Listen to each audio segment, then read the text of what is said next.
Buenos días. Buenos días, doctora. Buenos días. Bueno, creo que ya podemos empezar, por favor. Exactamente, que nos compartan la pantalla. ¿Listo? Empecemos.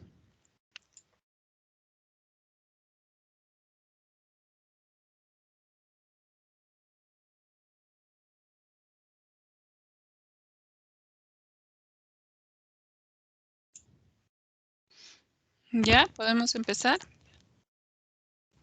Sí, doctora. Muy buenos días con todos. Nuestro grupo es el número 6 y vamos a explicar acerca de la malformación congénita mulleriana, específicamente del útero de Delfo. Bueno, el útero de Delfo forma parte del grupo de anomalías mullerianas. Estas anomalías mullerianas son un grupo de malformaciones congénitas que resultan de anomalías en la embriogénesis, en este caso por una interrupción en el desarrollo de los conductos de Müller. Afectan al aparato reproductor femenino y con ello involucran tanto a la vagina, el cervix, el útero y también las alfinges. En el caso del útero de Delfo, como dije anteriormente, se produce posterior a una falla en la función de conductos müllerianos, pero en este caso resultan dos cavidades uterinas diferentes y dos cervix que se unen en el extremo uterino inferior. Y esta, en la mayoría de los casos, se asocia a un tabique vaginal longitudinal.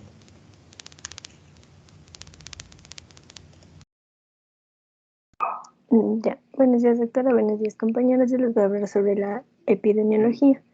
Primero les voy a hablar sobre la epidemiología de la malformación congénita mülleriana.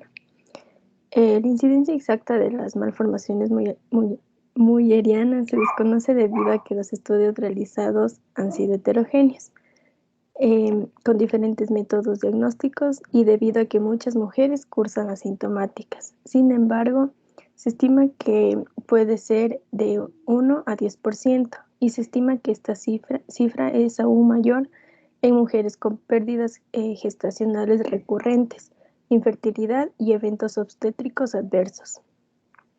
Un 25% de las mujeres con malformaciones müllerianas tiene problemas obstétricos, incluidos los abortos, parto pretérmino, hemorragia posparto, retención placentaria y mortalidad fetal. Ahora la epidemiología sobre el útero de Delfo. Este se presenta aproximadamente del 5 al 11% del total de las malformaciones müllerianas. La incidencia del útero de Delfo relacionada con el síndrome de hemivagina obstruida y anomalía renal ipsilateral es aproximadamente de 1 sobre 2.000 a 1 sobre 28.000. Este se acompaña de agenesia renal unilateral en un 43% a 81% de los casos y de 25 a 50% de las mujeres afectadas tienen otras anormalidades genitales asociadas. Gracias. Buenos días, doctor y compañeros. Yo les voy a hablar sobre el mecanismo biológico. Hasta la sexta semana de vida intrauterina, los embriones masculino y femenino no poseen diferencia y se identifican los conductos mesonéfricos y paramesonéfricos, junto con la gónada primitiva. En ausencia de factor determinante testicular y de testosterona, los conductos de Wolff sufren regresión. Se forman los ovarios y permiten el desarrollo de los conductos de Müller, los cuales se elongan caudalmente. Y hacia la 10ª semana se fusionan en la línea media para formar el canal útero-vaginal primitivo que se conectará con el seno urogenital. La presencia del útero de Delfo se debe a que en la canalización del seno urogenital y de los conductos müllerianos no logran fusionarse, dando como resultado 2 hemiúteros y 2 cuellos del útero separados por completo. Gracias. Factores de riesgo de las malformaciones congénitas müllerianas. Entre estas tenemos la hipopsia durante el embarazo, radiación ionizante, infecciones virales, uso de medicamentos como el metrotexato, que es un metabolito usado como tratamiento para tratar el cáncer, pues retrasa el crecimiento de las células cancerosas, además de su usado para tratar la artritis reumatoidea, causado al disminuir la actividad del sistema inmunitario, o medicamentos como la talidomida, que es un fármaco utilizado para tratar el mieloma. El mieloma es un tipo de cáncer que afecta a las células plasmáticas que se encuentran dentro de la médula ósea.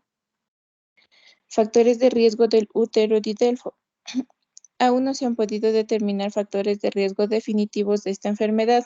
Sin embargo, se conoce que podrían estar involucradas la herencia genética y casos como la agenesia renal. Además, existe un riesgo de ruptura de útero de Delfo y este puede aumentar alrededor del segundo trimestre de embarazo, por lo que se debe tomar en cuenta factores que podrían afectar el estado del paciente en el caso de una ruptura uterina. Estos factores podrían ser antecedentes de una cesárea previa y el desconocimiento de padecer un útero de Delfo.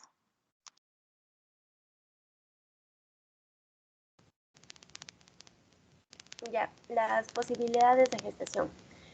Bueno, el útero de Delfo conlleva en general un mal resultado reproductivo, con tan solo un 20 al 30% de probabilidades de llevar el embarazo a término.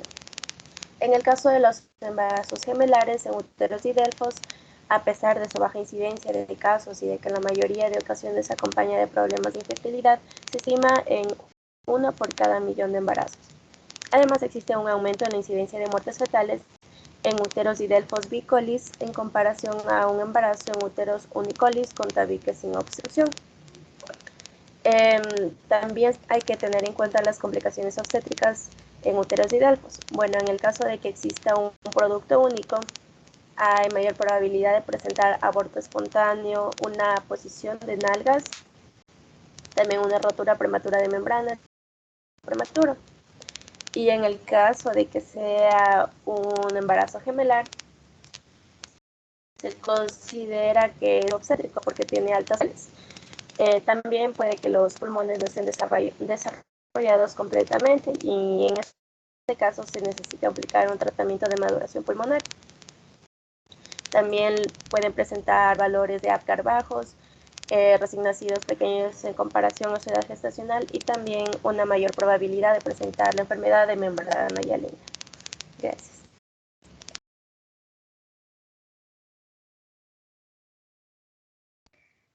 Las medidas de prevención. Por lo general, los principales factores de esto es de causa genética, pero una forma de contrarrestar es evitar la exposición de la madre a la radiación. Esta puede ser de cualquier tipo, ya sean rayos X, la exposición al sol muy excesiva o los materiales radioactivos. Por esto, es muy indispensable llevar una dieta equilibrada y también tomando en cuenta todas las recomendaciones que el médico le da. Prevenir las infecciones intrauterinas en el embarazo. Como ya tenemos entendido, la madre debe de llevar un buen aseo personal o también prevenir el contacto con tóxicos. Este puede ser algún tipo de medicamento que no le hayan recetado y la mamá introduzca por la vagina, o también puede ser algún tipo de medicamento que ella ingiere y que no está bien, que no debe ingerir. Como por ejemplo, este puede ser la talidomida, que este es un medicamento que sí ayuda para las náuseas durante el embarazo, pero este causa malformaciones. Mantener una dieta equilibrada, tener las vacunas necesarias y el uso de consumir el ácido fólico, que como ya también sabemos, el ácido fólico tiene demasiados beneficios durante el embarazo. No fumar, no ingerir alcohol y no usar drogas. Gracias.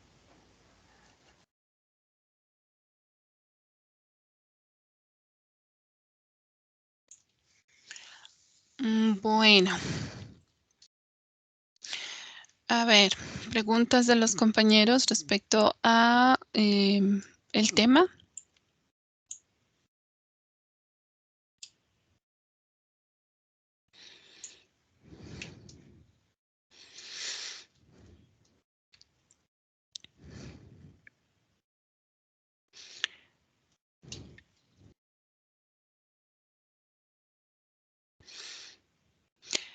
Bueno, no tenemos preguntas, creo. A ver, yo voy a preguntar. Recuerden que nosotros habíamos dicho que el sexo tiene varios niveles en los cuales se va estableciendo. Entonces, en el caso de que la paciente tenga este tipo de alteraciones mullerianas y que por lo tanto no se forme de manera correcta lo que serían las trompas uterinas, eh, el útero y también la porción superior de la vagina, em, ¿en qué nivel se vería afectado esta determinación del sexo? Recuerden que empezaba con la determinación del sexo genético. Entonces, ¿en qué nivel creen ustedes que se va a afectar este desarrollo de los conductos paramesonéfricos o los conductos de Müller? En el gonadal. En el gonadal. A ver, ¿quién me aclara cómo se determinará el sexo gonadal en el embrión? ¿Qué significa la determinación del sexo gonadal?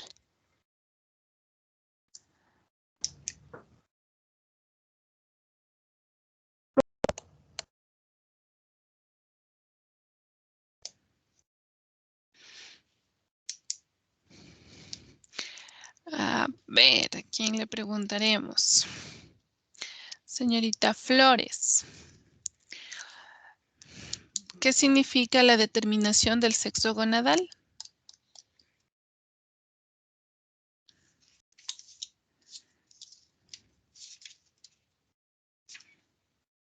¿Me escucha, Doc? Sí, le escucho. Me determinas. Los genitales externos, lo que va. A ver, no es correcto. A ver, señorita Castro, ¿qué significa la determinación del sexo gonadal? ¿En qué momento se determina el sexo gonadal en el embrión? ¿Cuándo? ¿Qué tiene que pasar para decir que se ha determinado el sexo gonadal? Se determina cuando los, cuando la gónada es bien XX o XY para determinar si es mujer o sea, si es del sexo femenino o masculino. Yo diría que eso se llama sexo genético. La combinación genética XX me da el sexo genético o la combinación XY me da el sexo genético. Estamos preguntando en qué momento se determinaría entonces el sexo gonadal. En todo caso, doctora, ¿no sería cuando este esbozo gonadal se desarrolla en la porción somática de la gónada indiferenciada y este va a evolucionar hacia lo que es el ovario? Correcto. El sexo gonadal se establecerá una vez que la gónada primitiva indiferenciada va a desarrollar el patrón característico de las células para un testículo o para un ovario. Entonces, en ese momento estará determinado el sexo gonadal. Recuerden que la gónada corresponde o al testículo o al ovario.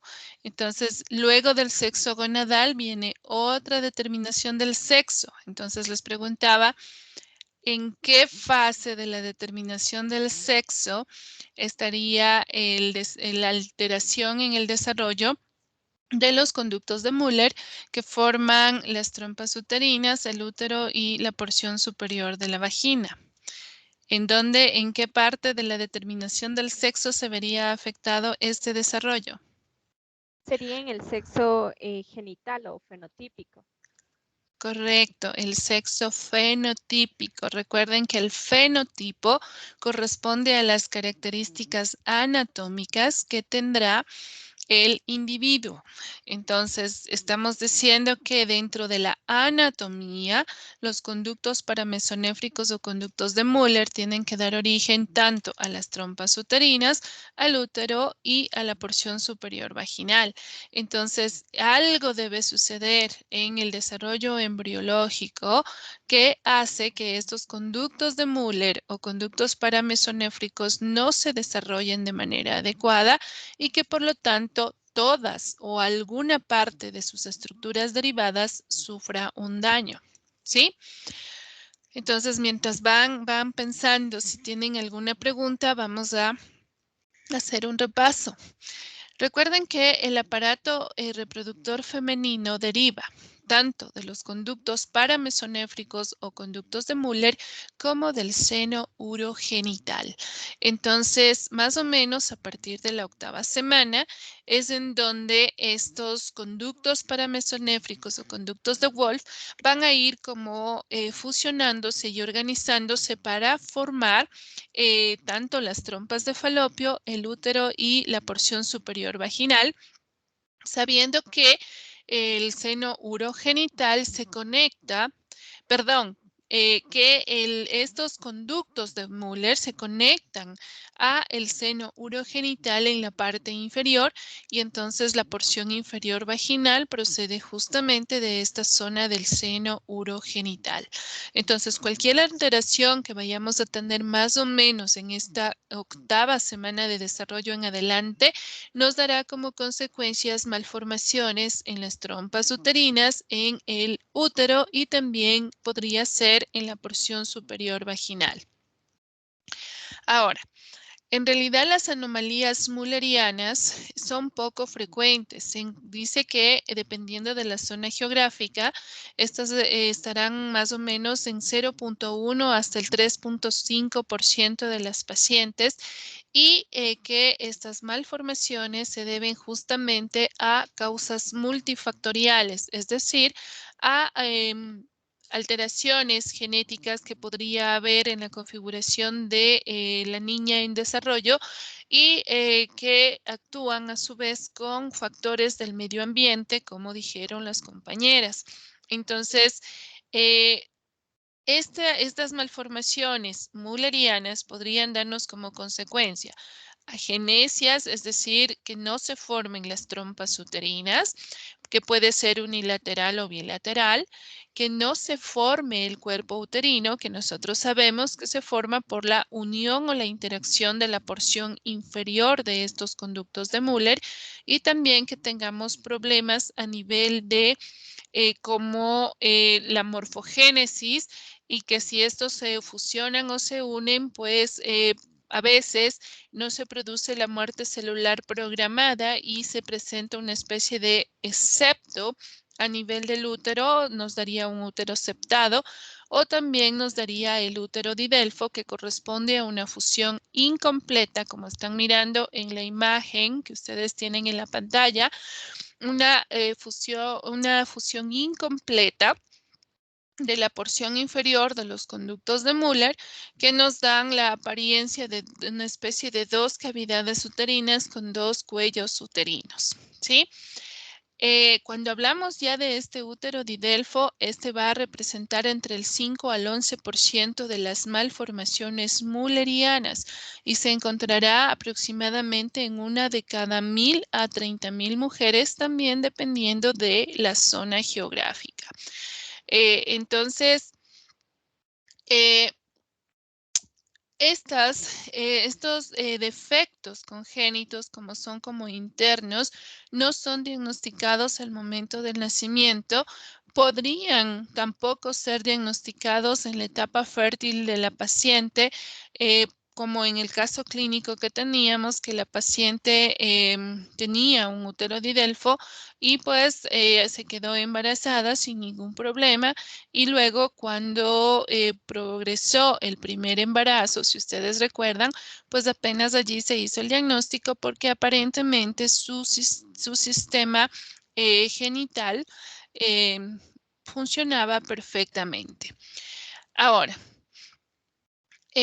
nosotros tenemos que estas malformaciones müllerianas, por lo general, están acompañadas de alteraciones en lo que sería el funcionamiento genital de las pacientes, dependiendo del tipo de malformación que se haya producido a ese nivel. Entonces, podríamos tener desde pacientes que tienen un cuadro clínico asintomático y otras que podrían tener cuadros como una amenorrea primaria. Entonces, amenorrea significa la falta de menstruación que podría estar relacionada con una alteración en la formación uterina. Por ejemplo, si no hay cavidad uterina, por más que funcione el eje hipotálamo, hipófiso ovárico, pues no habrá crecimiento de endometrio y esto provocará la amenorrea.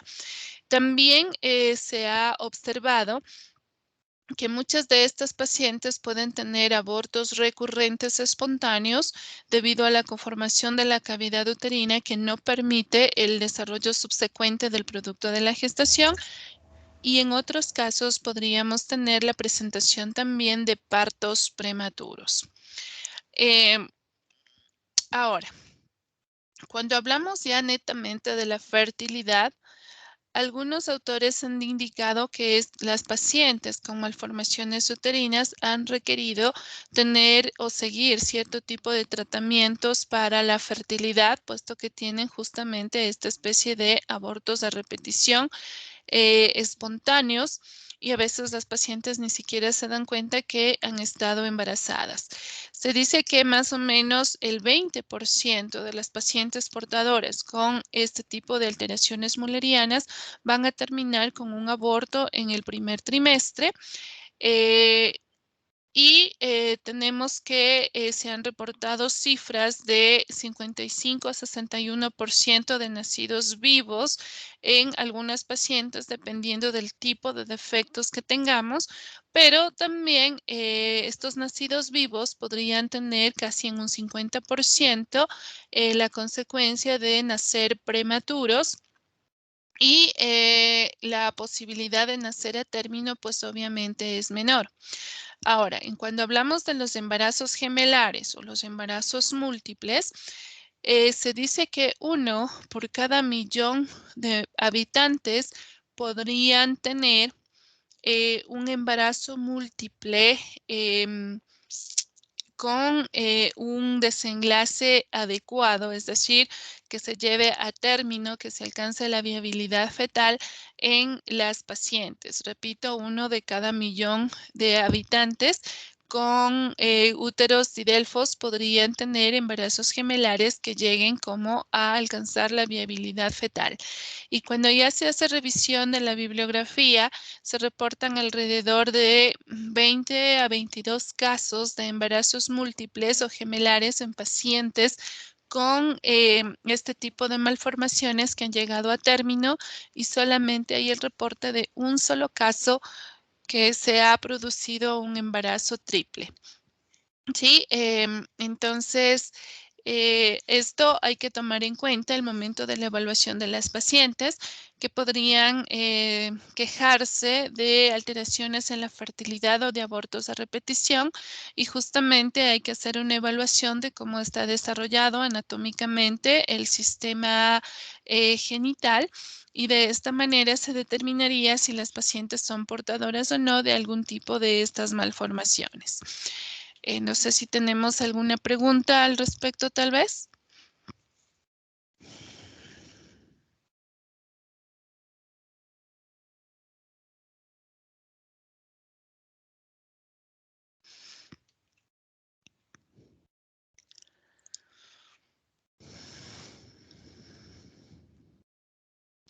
¿No tenemos preguntas? Bueno. Sí, doctora, yo tengo una pregunta. Dígame. Este tipo de personas que tienen úteros didelfos o alguna deformación en esta parte del útero que lo divide en dos, nunca serán posibles que den a luz normal, un parto normal. Bueno, interesante. Depende exactamente de cómo esté configurada la malformación o el defecto.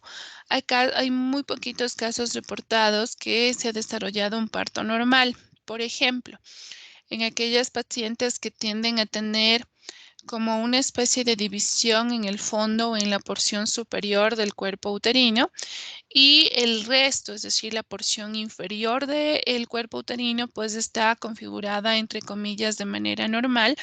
Eso haría que se presente solamente un cuello uterino o un cérvix y que por supuesto el músculo uterino al entrar en proceso de contracción permita la apertura del canal del parto a través de ese cérvix que se va abriendo y que se conecta con el área vaginal. Ahora, si nosotros tenemos un defecto como el útero didelfo en sí completito, pues estamos mirando, nuevamente digo, la imagen que presentaron las compañeras, estamos mirando que tenemos como dos medios úteros, ¿sí?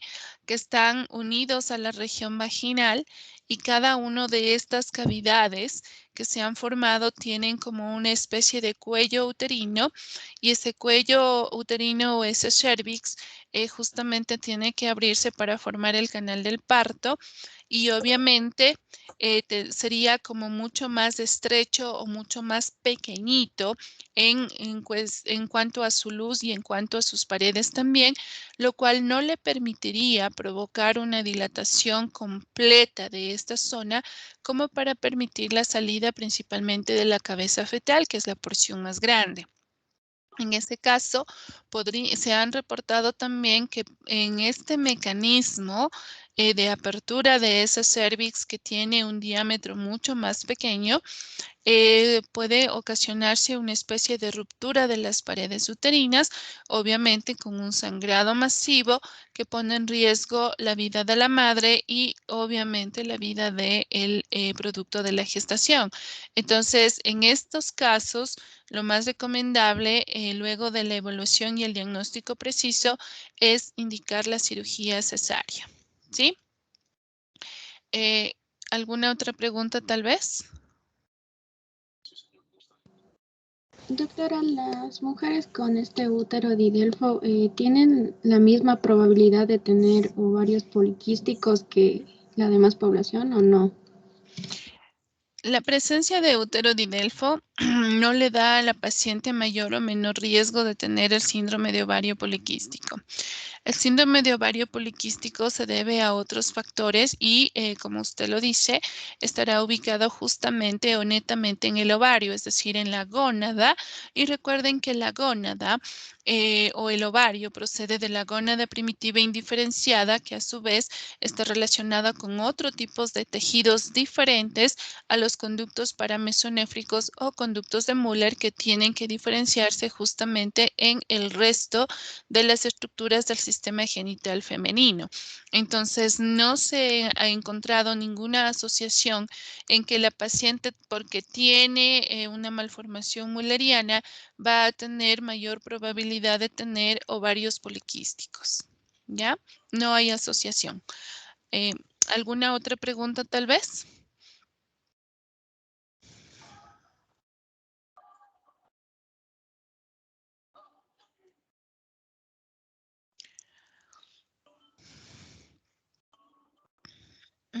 Bueno.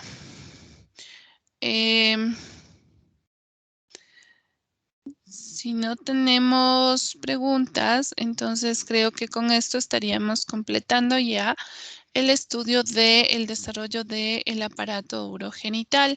Entonces, recuerden ustedes, nada más para resumir, que el sistema urogenital procede en gran parte del mesodermo intermedio, que formaba una columna a cada lado de la línea media en la región posterior o en la espalda del cuerpo del embrión, desde el área como cervical hasta el área pélvica. Y cuando hablábamos del desarrollo del riñón, teníamos los tres tipos de riñones: los riñones rudimentarios o pronefros, los mesonefros o riñones temporales y los metanefros o riñones permanentes. Al mismo tiempo, a lo largo de este mesodermo intermedio que está transformándose en el tejido renal y también genital, corre el conducto mesonéfrico o conducto de Wolff y paralelos se desarrollarán los conductos paramesonéfricos o de Müller, y los dos se relacionan con el seno urogenital que se ha formado, mientras tanto en la región más distal del intestino posterior, recuerden, gracias a la aparición del tabique urorectal que dividía a la zona de la cloaca en una región posterior o conducto anorrectal y lo que era una zona anterior que daba origen al seno urogenital. Entonces decíamos que a partir del mesonefros en la porción más, conducto mesonéfrico de Wolff, en la porción más inferior o distal que se pega al seno urogenital, desde allí salía la yema ureteral y luego esta yema ureteral iba interactuando con el blastema metanéfrico y para dar origen a lo que es el metanefros o el riñón permanente. De esta yema ureteral se formaba entonces el uréter, la pelvis renal, los cálices mayores, los cálices menores y los conductos colectores, mientras que en el blastema metanéfrico las células se iban organizando para dar origen a las nefronas, que correspondía a el glomérulo, en donde teníamos formada la cápsula de Bowman, y luego la conexión hacia el túbulo contorneado proximal, el asa de Henle y el túbulo contorneado distal, que se une con los conductos colectores procedentes de la yema ureteral. Al mismo tiempo, decíamos que se iba degenerando el mesonefros, pero en la línea media, como adentro del mesonefros, aparecía lo que era la gónada primitiva indiferenciada, que dependiendo de la carga genética iba a transformarse en un ovario o en un testículo. Si es que esta gónada se transformaba en un testículo, entonces empezaba a producir el factor inhibidor mulleriano que bloquea el desarrollo de los conductos de Müller o paramesonéfricos y por el contrario, a nivel de las células de Leydig, la producción de testosterona hace que esta testosterona se acople al receptor a andrógenos, indicándole al conducto mesonéfrico o de Wolff que tiene que transformarse en el epidídimo, en el conducto deferente, dar origen a las vesículas seminales y la última porción daba origen también al conducto eyaculador. Mientras tanto, el seno urogenital daba origen en su porción craneal a la vejiga en su porción media, si es que tenemos un feto de sexo femenino, a toda la uretra, si es que es un feto de sexo masculino, a la uretra prostática y membranosa, mientras que la porción fálica del seno urogenital se introduce a nivel del falo, que corresponde a el primordio del pene en el caso del varón, y conforme se iba formando o modelando el pene, pues justamente iba desarrollándose la porción de la uretra esponjosa o la uretra peneana. Asimismo, a nivel de los genitales externos indiferenciados, si es que teníamos nosotros la producción de testosterona, esta se acoplaba al receptor a los andrógenos y hacía que el falo se transforme en el pene, que los pliegues urogenitales vayan como fusionándose y alargándose para dar origen justamente a la uretra y que los pliegues labioescrotales también modelen para la formación de las bolsas escrotales. Cuando ya están formadas las bolsas escrotales, pues los testículos ya habrán empezado a descender desde atrás hacia adelante y desde arriba hacia abajo a través del conducto inguinal para colocarse a nivel de estas estructuras. En el caso de un sexo femenino, recuerden, el falo va a formar lo que sería el clítoris, los pliegues urogenitales formarán los labios menores y los pliegues labioscrotales formarán los labios mayores. Entonces, más o menos, nuevamente, en el caso del sexo femenino, no habrá el factor inhibidor mulleriano que se produce en las células de Sertoli, entonces esto hace que los conductos de Müller continúen su desarrollo para dar origen a lo que son las trompas uterinas, el útero, la porción superior de la vagina, mientras que el seno urogenital en la porción dará origen a su porción inferior. Obviamente, ante la ausencia de testosterona producida a nivel de las células de Leydig, porque no existe testículos, el conducto de Wolff o conducto mesonéfrico se pierde.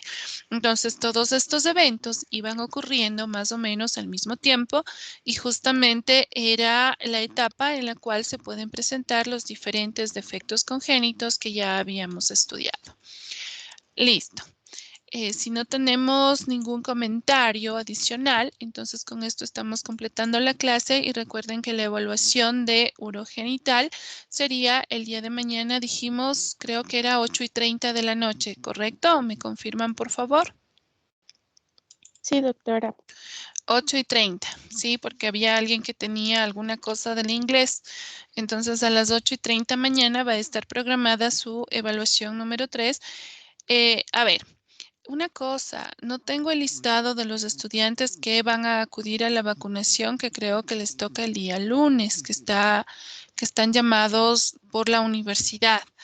Pero tengo entendido que no son muchos estudiantes los que van a acudir porque al parecer se han estado vacunando ya en los centros de vacunación habilitados en cada una de las provincias. Entonces, por favor, necesitamos el listado de quienes van a acudir a la vacunación y dependiendo de ese listado, yo les voy a indicar si es que de verdad vamos a suspender las clases o no las vamos a suspender el día lunes, que están llamados para justamente asistir a la vacuna. ¿Ya? Yo tengo un listado del paralelo B y son apenas 9 estudiantes que dicen que van a acudir a la vacunación. Entonces son muy, muy poquitos como para suspender las clases que ellos tranquilamente pueden igualarse en el caso de que no puedan asistir a la hora virtual. ¿Listo? Entonces no se olviden, por favor, de enviarme el listado. ¿Ya?